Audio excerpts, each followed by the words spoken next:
Hello, everybody, and welcome to another episode of Unscripted. I am Dawn Mitchell. Our guest today, John Anderson from the U. And let me tell you, if you are talking about a longstanding coach, there is no coach that has been at the university longer. And after 43 years, John, you have decided to retire, and that was an emotional event. Thank you so much for joining our show. It has been a long time coming. But also something well-deserved that we could honor you in this way. Well, thank you, Don. It's a pleasure to be here, and I appreciate the opportunity to spend some time and talk about my career or whatever's on your mind. So thank you very much. I appreciate it. When you finally had your last party, your last goodbye, was it a relief for you, or how did it feel? Because always when you're going through the process of something, it's a little different than what you thought would happen. Yeah, obviously it's nice to be recognized, and it was a wonderful celebration we had.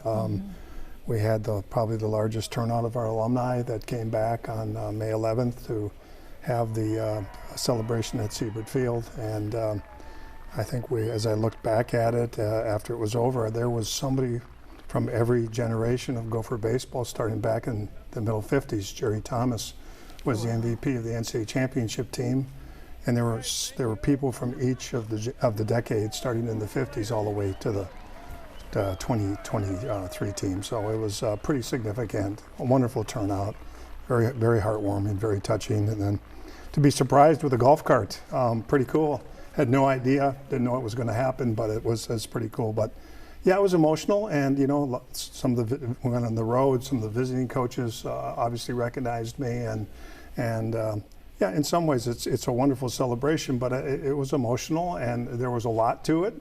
I wasn't sure, how I was going to navigate that space, but it was wonderful. And then after the season was over, the Minnesota Twins, a fantastic professional sports organization in this community who's done so much for amateur baseball, asked me to come down to the Target Field and throw out the first pitch, and another great memory and great opportunity to be recognized. It was U of M Day, very fitting, and then also we in spring training played the Twins in February. I was recognized there and threw out the first pitch. So it kind of started there, and it seemed like there was almost every weekend there was some sort of recognition. So pretty special.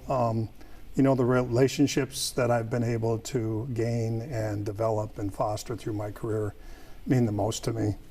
And I think on that May 11th, that celebration, to see so many familiar faces, former players, players that I first met in 1974 when I came to the University of Minnesota to walk on in Dick Siebert's program. It was a dream of every boy that picked up a bat and ball in Minnesota, and obviously I didn't have enough talent to play in that program at the level you need to play at, but I was involved in a different way. I had a chance to pursue my passion and love from the game, thanks to Dick Siebert and George Thomas, who was the assistant at the time, that gave me an opportunity to be a student coach. And what a better opportunity than to work with not only Dick Siebert, who's one of the greatest coaches in the history of our game that won 3 national championships, but George Thomas also was a tremendous mentor. And they really fueled my passion. They taught me so much about the game, helped me become a better coach and teacher. And I didn't write an 8th grade career paper saying that I was going to be a Division I baseball coach. That's not how you drew it up? That's not how I drew it up, I actually came to the university after a year of junior college at Hibbing Community College, and I wanted to walk on the baseball team, try to make the team, and but I didn't draw up that I was going to be here on the same campus, walking to the same space every day for practice almost 50 years later. I don't think anybody could have put that down on a piece of paper and said, here's what I'm going to do with my adult career. But what a blessing, very humbling blessing, a great privilege to wear the M and represent that historic program. It'll always be Dick Siebert's program. He really is the one that put it on the map. Paul Giel was the first All-American in baseball, significant All-American in baseball, and then became the athletic director, and actually who hired me, and with no head coaching experience. And at 26, yes, at 26 years of age. So I've told people it's probably true, and there's some truth to it. To some reason, I was available and I was cheap. So, but it doesn't keep you there. right? No. It does not keep you there. You have to perform. You have to perform, yes. And you have. And I remember the Sid Hartmans of the world. My first year, we were around 500, and of course, he was leading the campaign to fire me. I was too young. And Of course. Well, yes, then yeah. you know you've made it. Yes, and so, and that's when my relationship with Sid started, and I never let him forget that as my career went along. I mean, you were trying to push me out of town in the first year, but he was another man that was very supportive of me and my career, and we got to be close personal friends as we went along. We had our differences at time, but he loved the university, loved the maroon and gold, and always tried to support and help in any way he could. One thing I love about your style of coaching, and this is why perhaps you get emotional, is you invest in the person and want them to become better young men. And you look at kids that are 26-year-old now thinking, wow, I was handed the reins at that age. Isn't that one of the most fulfilling things about your whole tenure as head coach of the baseball team, to see how many great men were formulated under you that way? Yes, I mean, I think I'd put it under the category of servant leadership. It's not the way that I started out in my coaching career, because I was young and never been a head coach, and I was all about winning, right? If we won today, I'm a good coach, good person. If we lost, I'm a bad person, bad coach, and got on that treadmill. Very, very difficult way to be in a profession like coaching when you have that perspective. And you know, it took me about 10 years to figure out that, you know what, there's got to be a different way to do it. Not that I didn't take an interest in the players right from the beginning. I think that's part of my value system. I always enjoyed helping others, and so that was always there, but I'm not sure I put the time and energy into that space as I did probably the next 30 plus years in terms of mentoring young men. So it's, you know, it's a people business. That's what it is. It's about people, and we try to recruit good people, develop good people. I would take a player with a little less talent that was a great person than maybe somebody with a higher level of talent that you knew you were going to have to invest a large amount of time making him into a better person. And not that we didn't take a few of those, because we did, but at least you know what you're getting into. And so it was always about the relationship. It was all about developing good people. And I think what I learned also during that time is the players don't care what you know until they know you care. And it's until you develop a level of trust where this guy cares about me more than my ERA or my batting average or whether I got a hit today. Once they know that you're going to be in their corner through the good times but also the challenging times, and the game of baseball produces so much failure and adversity. And if you don't have that trusting relationship where the player knows, hey, regardless of what happens today, I feel like my coach is going to support me and help me get through the adversity. That's when people need you the most, is when they're struggling. When it's going good, they don't need you. You actually try to stay out of the way and let them go do their thing. So I learned early on that, you know, you had to develop that level of trust. You know, can I trust this guy? Can I trust what he's telling me? Is he really going to be here for me when it doesn't go well? So when we started to create those bonds of trust, and people started to realize I was in it for a long time, when I recruited people, my mantra always, we're going to prepare you for the next 50 years of your life. You know, baseball and the game and sports is a great backdrop to teach life skills and prepare people for life and the challenges and adversity and things that we all face in our lifetimes. So we tried to use that backdrop to really develop people and prepare them for the next 50 years of their life. Really, really interesting. My wife Jan and daughter Erin, and as my retirement was coming, sent out an email to all the alumni and asked them if they would write a message about their time in the program, you know, playing for me. And there was over 300 replies. Some had attached pictures and notes. Wow. And they put them on this special card stock and put it in a memory box. And I haven't read them all because I decided at the time, you know what, I don't want to rush through them. Yeah. So I've been picking a few here and a few there so I can really grasp what they had to say and have time to focus on the memories, the relationship we had, some of the things we went through together. And it really has come out pretty clearly. You hear that you cared about me more than a player. You cared about me as a person. You said you were going to prepare me for the next 50 years of my life, and you have. Some have said I'm coaching my kids now, or in my own relationships in my own family. Some of the things I've learned in the program I'm using now in my adult life as I try to lead others and help others and in their journey as well. So it came up pretty clear, and I don't think you really understand sometimes maybe the impact you had in that space until you sit down and reflect and read some of those messages, and very heartwarming. And to have the success that you also had in addition to it is phenomenal. And the players that came out of the program too, that says something. Like if you put the people first, then the Big Ten championships, or going to the NCAA tournament as many times as you have, it just kind of flows from it. Yeah, I think it goes back to what I said. I think if you recruit good people, you develop good people, you have people that can trust one another. But it's secondary. It's secondary, right? But I think the winning will come. If you can do that part, if you can create the right culture, you can get the right guys, all on the same end of the rope pulling in the right direction. I always was big with our team saying, please take an interest in somebody other than yourself. Many times when players are struggling, it's not going very well. Sometimes if they just take an interest in somebody else who's also struggling and maybe try to help them find their way, it can also help you maybe find your way and play better. So I always encourage kids, take an interest in somebody other than yourself. Just don't worry about your own career. Don't just worry about your own space. Take an interest in others. And I really tried to create a culture where the leader of the team was the team itself. We set the boundaries, we set the expectations, try to hold people accountable and responsible. But each team is a different team. It's a different group of people. What do you want to accomplish? What do you want to do? They spend more time with each other than I spend with them. They see each other, in the classroom, on campus, socially, in their apartments and places where they live, in their dormitories. They know what's going on with people, probably in some ways long before it gets to me. And so if you can identify somebody who's struggling or having some problems, and you can take an interest in trying to help that person, maybe give them some different perspective, or help them modify or change a behavior, or at least if you can't, maybe bring it to my attention so we can try to help this person. And I think that also added to the culture where I think people really felt like everybody was there to support one another. This wasn't it wasn't a me culture, it was going to be a we culture, and we're this together.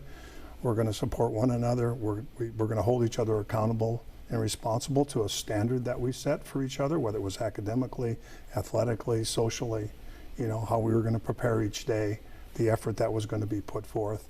And really the best teams were the teams where the leader of the team was the team itself. They took care of a lot of the problems before it got to me. I remember one time I had a player come up to the office after a weight training session, and the weight coach was there. I wasn't. He came up and said, so-and-so's not working very hard in the weight room. And I said, okay, that's interesting. I said, have you pulled him aside in a nice way and suggested, you know what, that's not acceptable here. We're trying to have a championship team here. We're trying to have a good program, a good team. We need a better effort than that in the weight room, and just maybe he doesn't even know that his behavior or the standard we've set that he's not meeting it. So I said, I can go down to the weight room, I can call the kid in, and he can say to me, well, how would you know? You're not there. So and if others see it, maybe you guys can get together in a unthreatening way. You know what? This isn't acceptable here. We need a better effort from you. We want to have a good team and program. That's what I'm talking about, where the leader of the team is the team itself. Take care of some of those issues. Or if you're living with somebody who's not getting out of bed and going to class, right? How about a little nudge? That's not acceptable here. That's not the way we do things. Right. We want everybody to be eligible. If we're going to have a good team, we need everybody. We need you to get out of bed. We're here to earn a degree and graduate. And so that's to find out why. Yes, or find out why you're not going to class, or what is the problem. Now, I always told kids, you know what, I'm not going to walk you to class, okay? I got my degree, I got out of bed and walked to class. Now, if you don't know where a building is, I'll help you find the building. Or if you can't set your alarm clock, we'll help you do that piece of it. But I'm not a believer in teaching dependency. I always wanted people to become independent, critical thinkers, where they decide what they want to do with their lives, the type of degree they want to get, what they want to pursue in terms of their adult careers, whatever it might be. Then you have to be internally motivated. And so sometimes we get caught up because we want to make sure everybody's eligible. We want to make sure everybody's on the bus, everybody gets on bed, everybody shows up when they're supposed to show up. And we can spend a lot of time as coaches teaching dependency and controlling people. But when they go out in the world, like you and I, people don't, if you don't show up and work and do your job, there's consequences. So I'll never forget a player one time went on the road and he said, well, what time am I going to get my snack in my room? And I said, snack in your room? I said, you got per diem. You can go out and get whatever you want to get. And he said, well, who's going to wake me up in the morning? And I said, well, you got an alarm clock in your room. You got a cell phone. You can call the front desk and set a time. You know, breakfast is at 9. The bus leaves at 11. If you don't get up and eat and don't get on the bus, I don't think you're going to get an opportunity to either play very well if you don't eat, or if you don't get on the bus, you're not going to play. So such a calm way to say that. I don't know if I would have answered. Figured it out. You know, so I decided, you know, and there's risk with that. Right. Because there's some consequences. There's some guys that don't make it. Yeah. That's okay, because I think in the big picture, You'll you're learn. really teaching them a life lesson. That's really going to teach them that, you know, you got to take ownership of your life. You're responsible and accountable for what you accomplish and do. My job is to be a consultant, help you do the things you can't do by yourself. There's a lot of things you can do by yourself. You don't necessarily need me to help you get out of bed and walk you to class. If you do, that's what I'm talking about. We got the wrong person. Now, I'll try to get him to a point where he becomes, you know, an independent critical thinker and becomes internally motivated, and we'll push and we'll modify and we'll help. But there comes a point in time where if we can't get over that hump, then probably we have the wrong person here and probably needs to go someplace else. So it's risky. It's hard sometimes to sit back and say, if your best pitcher is going to start today doesn't make it to the bus, okay? Our policy kind of was, you don't make it to the bus, then you're probably not going to play today. You have to take some of that risk, and there were a few casualties along the way, but I think in the end of the day, I think we were teaching the right values and helping people grow up and become, you know, accountable and responsible for their own lives. Who, perhaps, there might be more than one, but is the number one player that taught you, that changed you? I remember you saying that when you were younger, you didn't always think about the person first, and there was someone that changed you in that way. Yeah, it was David Chesnik, and he's got a retired jersey on the stadium wall at Siebert Field. Yeah, that's probably the first time when I really started to look at coaching and mentoring and servant leadership and the impact I could have on young people. It's really when I probably got my first awakening that maybe I need to look at this a little bit differently through a different lens. David was from Ely, Minnesota. He developed bone cancer when he was in 9th grade, was a phenomenal athlete up until that point in time, and continued to be afterwards, and ended up getting treatment and going into remission and becoming back, and became an outstanding high school athlete. And I remember, and my mom actually taught his father in her first teaching assignment out of college. And so that's really how I found out about David back in 1983, probably, yeah. And 82, 83, my first year of coaching was 82. My mom sent me an article from one of the papers up there and said, I taught this young man's father, and I think you should check him out. There's an article in the paper here, and different than today's where you can turn on the internet and find out anything you want to find out. Right. So I decided, I started checking around, talked to some scouts. Yeah, there was something there. So I drove up to northern Minnesota to see him play, and here was this 225-pound, 6'5" kid that I said, this kid had cancer and was throwing the ball pretty well. And then we offered him scholarship, partial scholarship, his June of his senior year. And right after we had offered him, the mother had called me on a Monday, I think it was, after we'd offered him, and said, we just went for a checkup and David's cancer's back. I suppose you're gonna not take him now.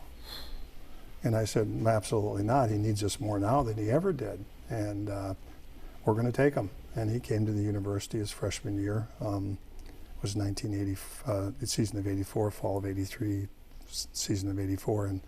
And his cancer came back, and he would go to Rochester once a week for treatments and come back, and of course the chemo and the radiation. And he was in bed. He always showed up on Monday at practice, smile on his face, and never complained. Always tried to do everything else everybody else was doing in practice. I tried to back him off. Always had a smile. It was never, you know, woe is me, why do I have cancer? It was always about show up each day, what can I do to help somebody on the team? Just a tremendous ambassador. He was an ambassador for people dealing with adversity and fighting cancer nationally. He got national attention, was on a number of prominent media services at the time because of his attitude and the way he approached life. So anyway, get through the long story, but we went on our spring trip in 1984, and put him in the game to pitch against Texas A&M. In the first couple of pitches, he busted the bone in his foot because his bones were so brutal from the cancer and the chemo and the radiation. So that was going to be the end of it. So we came home, we went and saw the doctors. I remember one day we're at Seabird Field, we're playing a midweek game, and here he comes through the third base gate. He's got a cast on his foot, walking boot or whatever, and he walks over, big smile on his face. He says, Coach, we got a lot of good pitchers this year. He said, so I'm just going to get healthy. I'll be ready to go next year. I'm going to stay around, try to help the other guys perform well. No problem, no worries. And which he never pitched again. And then on Sunday before Labor Day in the fall of 1984, he passed away after he had invited all his teammates to come to his home that day because it was getting towards the end, because he wanted to have a celebration of life. Wow. And I remember leaving his home in Ely and driving back to my family's lake home, my parents' lake home in northern Minnesota, and got there and the phone rang a few hours later and he had passed away. And he had asked to be buried in his jersey. And but then I started to gain some perspective. Here, look at this young man, the way he lived his life, and how many people he had touched because of his battle. And maybe there are other things I can do here in terms of, rather than just coaching baseball players and trying to win baseball games, maybe there's a way here that I can maybe continue David's legacy and try to help others through adversity and impact other people's life and help them find their way or help them get unstuck when they get stuck with a good attitude and a smile on your face, and approach adversity as, an opportunity to get more information and maybe find a different way and a different path and improve and get better and grow like David did. And so he got it in ninth grade and never wavered in terms of his attitude and the smile on his face and the battle he put on right to the very end. And so that was an impact on me. And I think that's when it started for me to take a look at people differently and how can I impact people's lives. And I think that's been the part I'll remember the most, is those that were stuck or got off course a little bit or faced some adversity in their lives or had relationships issues or parents getting divorced and going through that traumatic period of time, that I could help some of those people find their way and take some of David's qualities and how he approached adversity in life and maybe have an impact. And it came out in a lot of those cards that I've read so far. Yeah. So I think in some ways, I always said if we could help one person along the way, then it's probably all worth it for me.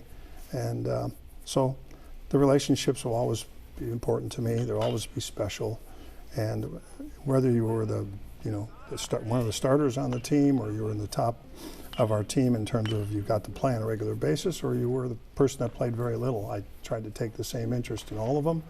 And sometimes some of the best leaders we had, I think because of the culture we created, were the players that played the least. Right. We didn't have captains. I always told players, we're not going to have captains, because sometimes the captain's the most popular, right? He's the best player, right? He's not always the best leader, right? And he may be the best player, but doesn't know how to lead. And so I always said, if you want to be a leader, be a leader. You don't have to be the best player. All you have to do is you have to have credibility and integrity. You got to walk the talk. You got to meet, you got to exceed expectations and hold yourself accountable and make the right choices and do those things. And if you do, then you can be a leader, because you can't approach somebody and say, hey, why aren't you going to class? And you're not going to class? That's a pretty hard way to try to approach somebody, because they're going to turn it right around on you. And so some of the best leaders we had were the players that didn't play the most, that cared about the team. They had skills where they could approach people, and sometimes we need to be more self-aware, and sometimes you don't realize how our actions and behaviors are affecting other people. So you need somebody sometimes to point out the fact that, your actions and behaviors right now aren't really helping us. And this is what I see. And sometimes people, including myself, don't even realize that I'm not helping our team right now. I'm hurting our team right now by how I'm acting in behavior, how I'm dealing with adversity, how I'm dealing with an umpire's strike zone and some of those things, and how it impacts other people. So we really try to encourage people, if you want to be a leader, you care about the team, you want to have a good team, stand up, be a leader. And but most importantly, make sure you have the credibility and have the integrity that you're making good choices and doing the right thing. Well, John, you're a leader, 43 years, a leader of men first and foremost, a leader of baseball as well, many successes in both departments. I think you deserve those 300 plus messages, and I hope they keep you smiling and crying. Let it out for the next few years. A little bit of both, yes. Yeah. Well, yeah, congratulations. Sure. Your retirement is well deserved. I don't want people to think we didn't want to win, because I think everybody that shows up and puts a uniform. I was told players, we all want to win. Yes. That's a given. That's why we're here, right? We're going to work really hard and we're going to try to compete and win. but at the same time, we're also going to develop But people. you did more. And prepare people for the next 50 years of their life. And that's the part I'm most proud of. Amen. Amen. Thank you so Thank much, you, Don. John. I really Appreciate appreciate it.